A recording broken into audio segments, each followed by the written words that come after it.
연준이 몰래 유동성 축소를 진행 중이다. 유동성 축소를 하면 다시 경기는 위축이 될까? 4월 말 FOMC 회의 내용의 골자를 이야기해보고 방향을 다시 한번 점검해보겠습니다.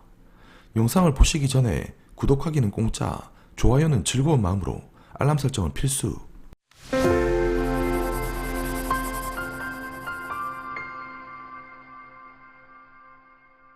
코로나로 전세계 경제가 빌빌대고 있는 가운데 4월 말 FOMC 회의가 열렸어요. 주요 회의 내용의 골자를 아주 간단하게 한마디로 정리를 해볼게요. 경제에 빌빌대는 거 알겠고요. 추가로 필요하다면 뭐든지 할게요. 그런데 지금 우리 연준은 통화정책 카드 바닥났고요. 이제는 연준에 너무 기대지 말고 정부 너네가 뭐 좀 하세요. 이렇게 함축해서 회의 내용을 말해볼 수 있을 것 같아요. 뒤에서 추가적으로 풀어서 이야기를 해볼 거고요. 일단 4월 FOMC에서 주요 언급된 내용들 다시 이야기를 좀 해볼게요. 일단 최대 고용의 달성과 물가 안정을 추구하기 위해서 모든 범위의 정책 수단을 동원할 것이라고 언급을 하고요. 당연한 말이죠. 할 수 있는 건 당연히 뭐든 해야겠죠.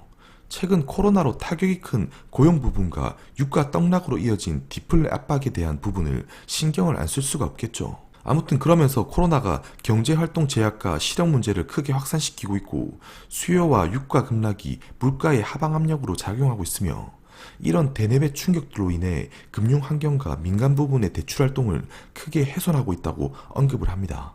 그런데 이런 내용들은 우리 구독자 형님들 다 아는 내용이고요. 일단 언급한 내용들 조금만 더 이야기해보면 고용 물가에 강한 충격이 확실시되기 때문에 고용과 물가가 목표를 향해 가고 있다는 이런 확신이 들 때까지는 현재의 제로금리를 유지하겠다라고 언급을 합니다. 그래서 전체적인 골자는 미 연준의 이런 스탠스가 최대 고용을 달성할 때까지 그리고 물가 안정에 다다를 때까지 이어질 것임을 강조하고요. 국채와 모기지 담보증권에 대해선 앞으로 무제한 자산 매입이 계속될 것이고 장기간 유지될 것임을 이야기하고 있다는 겁니다. 그리고 이번 성명문에서는 연준의 국채 및 MBS 매입의 주요 목적이 명시되어 있고요. 참고로 MBS는 주택 토지를 담보물로 발행되는 채권을 의미합니다. 아무튼 이런 국채와 MBS 매입의 주요 목적에 대해선 가계와 기업의 대출 환경을 지원하기 위함이다라고 언급하고요. 결국 가계와 기업들이 위축되지 않게 너네 망하면 안 돼 이러면서 유동성 지원을 도와준 거죠. 그러니까 기준금리 인하와 같은 통화정책이 민간 부분까지 아주 잘 전달될 수 있게 효과적으로 잘 전달될 수 있게 만드는 매개체 역할을 해주는 거고요. 그런데 연준이 우리 몰래 자산 매입 규모를 줄이고 있다. 왜 유동성 공급을 줄일까요? 그래서 연준의 무제한 자산 매입이라는 이런 대대적인 선언이 다시금 무색해지려고 하는 게 지금 자산 매입 규모를 줄여나가고 있다는 거예요. 아니 공개적으로 봤을 때 양적 완화 유지하고 유동성 확대 정책 유지한다고 한 거 아니냐. 그런데 무슨 개소리냐. 갑자기 또 왜 줄이냐. 아직 세계 경제가 지금 십창 상태인데 벌써부터 유동성 공급을 대체 왜 줄인다는 것이냐. 아마 이렇게 물어보실 것 같은데 그래서 일부 시각으로 볼 때 아주 보편적인 시각으로 볼 때 유동성이 줄어들면 또 문제가 되지 않느냐 이렇게 이야기해 볼 수 있는데 왜냐면 일단 유동성 즉 연준의 자산 매입 정책과 금융 자산의 가격 상승은 서로 뗄래야 뗄 수 없는 연결고리였고 자산 매입 규모가 확대될수록 증시로 유입되는 유동성의 양은 늘어날 거야 라는 게 어쩌면 일반적인 생각이라고 볼 수가 있다고 보이지만 이것도 틀린 말은 아니라고 볼 수는 있지만 사실상 겉으론 무제한 매입이라고 언급을 하지만 실상 채권금리는 안정화되면서 자연스럽게 매입 규모가 감소되는 거고요. 그리고 사실상 연준은 무제한 국채 매입을 선언했지만 시스템적으로 봤을 때 연준의 국채 매입으로 인해 늘어난 유동성 공급은 사실상 증시로 바로 직결되는 것이 아니라 은행의 지준금에 1차적으로 묶이게 되고요. 그래서 이런 자금들이 은행의 지준금에 묶여있게 된다면 이게 곧바로 시중의 유동성으로 직접적으로 돌아다니지는 않는다는 것인데요. 그래서 지준금은 간단하게 시중은행, 그러니까 우리로 따지면 국민은행, 신한은행 이런 애들이 중앙은행에 애초해둔 돈을 말하고요. 아주 간단하게 이야기하면 깍씨가 100만원을 은행에 예금을 합니다. 그런데 은행은 이 100만원을 은행에 거의 모셔둘까요? 아니죠. 이거 가지고 또 누군가에게 빌려줘야 은행도 밥 벌어먹고 살 거 아니겠습니까? 그래서 또 누군가에게 돈을 빌려주게 되고요. 그런데 저 깍씨가 또 100만원이 급해서 다시 바로 찾으려고 하는데 은행에 돈이 없다. 그렇게 되면 은행이 엿대게 되는 거죠. 그래서 이런 걸 방지하기 위해서 은행이 일정 부분 돈을 은행 창구에 모셔두게 되는데 이를 지준금이라 하고요. 그래서 100만원 중에 10%를 만약에 지준금으로 모셔둬라 한다면 10%에 해당하는 10만원은 대출을 해줄 수가 없는 돈이 되는 거죠. 그래서 아주 명확하게 다시 이야기를 해보면 연준, 차상중, 지준금은 유동성으로 바로 직결될 수는 없는 거고요. 그래서 연준의 국채 매입은 직접적으로 유동성 공급을 통해서 금융시장의 자산가격 상승을 지원하고자 하는 정책이 아니라 국채 매입을 통해서 장기금리를 하락시킨다는데 그 목적이 있다고 볼 수가 있고, 그래서 장기금리 하락을 유도해서 금융시장의 간접적인 부양효과를 지원하는 정책이라고 볼 수가 있어요. 그래서 주체가 국채 매입량이 될 수 있지만 더 중요한 것은 매입을 통해 관리되는 인자는 금리가 해당이 되고요. 그래서 안정적인 금리 운용을 통해서 시장의 안정을 깨야겠다는데 연준의 목적이 있는 것이지, 연준이 봤을 때 지금 금융환경이 그래도 최악을 벗어나 안정화되고 있는 상태에서 굳이 자산 매입 규모를 3월처럼 미친듯이 늘릴 필요가 또 없다고 생각을 하는 거죠. 그래서 연준이 이제 눈여겨보는 것이 지속적으로 국채금리 안정이 유지되고 있는지를 확인하는 게 일단 중요할 것으로 생각이 돼요. 그래서 이런 걸 보면 앞으로 금리를 추가로 낮춰서 자산시장을 부양하겠다 라고 보긴 힘들고, 지금 상황이 엄청 불안정했으니까 지금 신용 리스크가 대두되고 있는 환경에서, 그리고 지금 상당히 불안한 심리와 대규모 적자 국채 발행 환경에서 나타날 수 있는 금리 상승 리스크를 제거하는 것을 목적으로 대규모 국채 매입을 시행을 했었구나, 이렇게 이해하시면 될 것 같습니다. 그래서 애초에 연준의 무제한 국채 매입 선언은 금리 상승 리스크를 제거할 만큼만 충분히 사겠다는 표현이 되는 것이며, 이를 또 반대로 이야기하게 되면 이제 안정세가 나타난다면 굳이 매입량 자체를 더 늘릴 필요가 없다는 걸 이야기하고요. 그러니까 우리 가게도 그렇죠.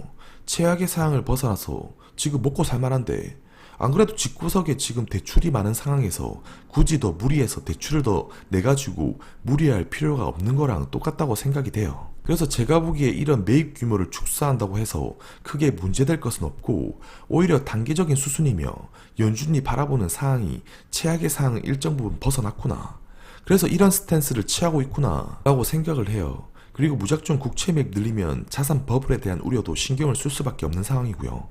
그래서 역사적으로 이런 가오와 실수를 많이 경험했고 잘 알기 때문에 침체가 예상되는 상황에서 위험 자산이 버블이 되는 것만큼 위험이 없다는 것을 그 누구보다도 잘 알기 때문에 행해진 것이라 생각이 됩니다. 아무튼 이런 행보를 하게 된 배경에도 현재 연준이 확대되는 재정 지출과 국채 발행 환경에서 매입량을 조금씩 줄이면서도 나름 금리를 안정적인 레벨에서 잘 관리해주고 있다는 점을 볼 수가 있고요. 그런데 또 이런 흐름이 지금 펼쳐지고 있는데 또 갑자기 코로나 할아버지가 딱 등장해가지고 금리가 다시 불안한 조짐을 보인다면 또 연준은 즉각 매입량을 늘리면서 곧바로 대응을 하게 될 겁니다. 결국 자산 매입을 무제한 확대하겠다고 언급했지만 언제든지 시장이 나아지면 또 매입 규모를 축소하는 것은 당연하다는 거고요. 그래서 이렇게 서서히 축소하는 것은 시장의 정상화로에 천천히 복귀되는 현상을 말하는 것이지 부정적인 요인은 아니다라고 생각을 해요. 그리고 지난 3월에 폭풍이 몰아칠 때 연준은 코로나 사태에 대한 이례적인 대응으로서 민간 부분에 대한 대출 지원 프로그램을 발표했었고, 이때 취약계층이나 소기업 등의 유의미한 지원책이 될 것이며 내가 너네 망하지 않게 내가 도와줄게 이렇게 언급을 하면서 구원투수로서의 역할을 돈독히 했었죠. 그러면서 지속적으로 도와준다고 언급을 했지만 또 이렇게 이야기도 해요. 너네 있잖아, 우리가 해주는 것은 대출이지 조건 없는 그냥 지출은 아니야 라고 딱 잘라서 언급도 하고요. 그러니까 내가 지금 이렇게까지 하면서 엄청나게 도와줬는데 그냥 꽁으로 먹을 생각 하지 말라라는 뜻이 되겠죠. 그러면서 연준은 이번 사태로 장기적으로 생산 능력이 훼손되고 노동력의 감소로 인한 경제 성장률 하락을 앞으로 최소화시킬 수 있는 그 주체는 이제 연준이 아니라 정부임을 언급하면서 정부가 정책 여력을 적극적으로 조치를 취해야 한다고 언급을 해요. 그러니까 파월 형이 이제 트럼프 형 보고 나 할 만큼 했으니 트럼프 형 이제 네가 좀 좀 해라, 맨날 나만 쪼지 말고 이러는 셈이 되고요.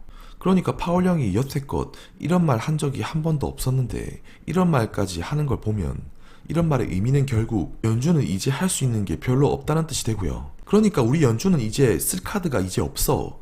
그러니까 정부 너네가 적극적으로 이제 대처해야 돼. 직접적으로 이런 이야기를 직접적으로 하진 않았겠지만 이런 뉘앙스로 저는 들리네요.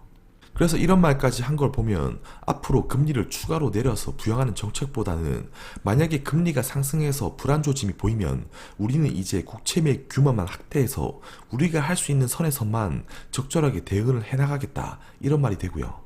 그러니까 말도 안 되게 지금 제로포인트 금리인 상황에서 말도 안 되는 무리한 통화정책 시행 그런 거 안 하고 싶고, 당연히 앞으로 해서도 안 되는 거고, 그래서 우리가 할 수 있는 선에서 적당하게 할 거야, 이런 의미가 되고요. 그래서 이번 사태는 과거에는 통화 여력이 많았던 만큼 과거 금융위기 이후에 연준의 정책은 실물 경기보다는 자산 가격 부양에 초점이 쏠려 있었다고 생각을 해본다면, 지금은 그만큼의 통화정책 여력이 없는 만큼 자산 가격보다는 재정정책의 지원을 통한 실물 경기 회복에 시장의 초점이 맞춰져 있다고 볼 수 있을 것 같아요. 그래서 이번 성명서를 통해 유추해 볼 때 이미 막대한 자산 매입이 이루어졌고 이루어지고 있는 중이지만, 연준발 막대한 대규모 자산 매입 규모는 시장이 서서히 안정화됨에 따라 동시에 규모도 덩달아 축소되어 나타날 것이라는 것은 당연한 수순으로 받아들여야 한다는 거죠. 그래서 어쩌면 연준이 새로운 경기 부양 조치를 내놓지 않는 것은 첫째로 금융시장 여건이 이제 안정화되기 시작했다는 반증으로 볼 수가 있고, 이미 지난주부터 레포 시장 개입을 줄이고 자산 매입 규모도 점차 줄어나가는 것을 그 근거로 볼 수가 있겠죠. 그래서 줄어나간다는 것은 부정적인 의미라기보다 시장이 안정화되었음을 나타내는 거고요. 정상화라의 복귀가 서서히 나타나는 거죠. 그리고 연준은 이미 3월에 전례 없는 정책들을 너무 남발하면서 사실상 쓸 수 있는 카드가 없고요. 그래서 파월이 말하듯이 난 이제 할 거 없으니까 이제는 정부 너네가 해라. 그러니까 정부 차원에서 확정적으로 재정을 지원해라, 이렇게 언급을 하는 거죠. 그래서 이번 4월 FOMC에서 연준이 당분간 할 수 있는 거라곤 기존에 내놓은 정책들에 대한 확장 정도로 볼 수가 있고, 그렇다고 해서 또 현 상황에 대해서 간망하겠다는 것도 아니고요. 그래서 쉴 새 없이 달려온 미 연준은 우리들에게 이렇게 말을 하는 것 같아요. 나 할 만큼 했고 이제는 미국 정부에서 뭔가 강력한 대책을 내놔야 한다. 아직 4월 고용지표를 포함해서 2분기 중 코로나발 경제 충격이 계속 이어질 것이 확실시되는 바, 사상 유례 없이 혹독할 것인데, 앞서서도 이야기했듯이 연준이 모든 동원 가능한 수단을 총동원하겠다고 언급했지만, 통화정책이 가지는 제도적인 이런 제로금리의 한계를 감안할 때 기존 정책에 더해서 지원을 확대하는 수준에 머무를 수밖에 없는 것 같다. 그래서 이를 극복하기 위해선 미국 의회와 정부의 적극적인 재정 공조가 디파팅 되어야 지금 국면을 슬기롭게 벗어날 수 있다고 말해주는 것 같아요. 그래서 지난 3월은 연준의 적극적인 통화정책이 그 배경이 되었다면, 이제는 이런 연준의 행보보다는 추가 재정정책이 어떤 게 쏟아질지를 염두해보고 관찰해봐야 할 것 같습니다. 2020년 이제 2분기를 지나고 있는데 세계 경제의 변화 추세가 아주 버라이어티하죠. 불과 2월만 해도 연준의 뉘앙스가 이런 뉘앙스가 아니고 단기 국채 매입을 줄일 것이다, 이런 말을 했는데 3월에는 제로금리로 직행을 하더니 장기 국채 매입하는 양적 완화까지 단행해버리고요. 그리고 4월에는 3월의 현 상황을 유지하겠다고 언급을 하면서 서서히 국채 매입은 줄이는 모습을 보여주고 있고요. 그래서 이런 걸 보면 전개가 참 버라이어티한 것 같아요. 한 달에 한 번씩은 FOMC 주요 회의 내용을 요약하여 이야기하면서 이렇게 시장 흘러가는 상황을 이야기하려고 하고요. 오늘 준비된 영상은 여기까지입니다. 오늘 영상도 유익하셨다면 구독하기, 좋아요, 알람 설정까지 꾹 눌러주시고요. 또 다음 시간에서 뵙도록 할게요. 감사합니다.